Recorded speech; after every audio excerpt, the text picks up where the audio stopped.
The men of faith ponder and pronounce God created all things ex nihilo, which is to utter creation out from the midst of nothing. Yet can nothing be as infinite that all things be forged and fashioned from it? Nil and none are possessors not of worth, for that which is nil and none inherently possesseth in no wise, for it has no weight.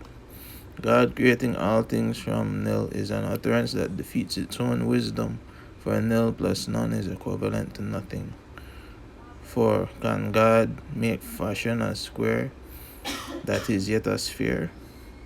Can he make manifest a stone that exceedeth his ability to subdue or lift it up?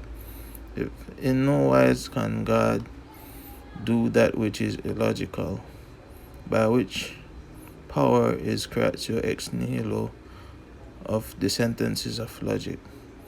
If these words were true and God did create all things from nil, this would mean God created himself, since nothing would be there in the beginning, meaning if absolute nothing was there, it would also mean that God was not there.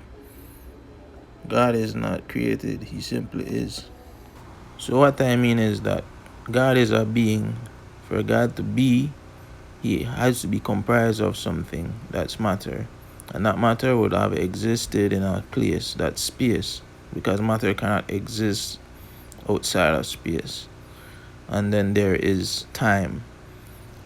The matter would move through space, and through space it would manifest time, because time, as the matter moves through space, sequences would be. So that would be time.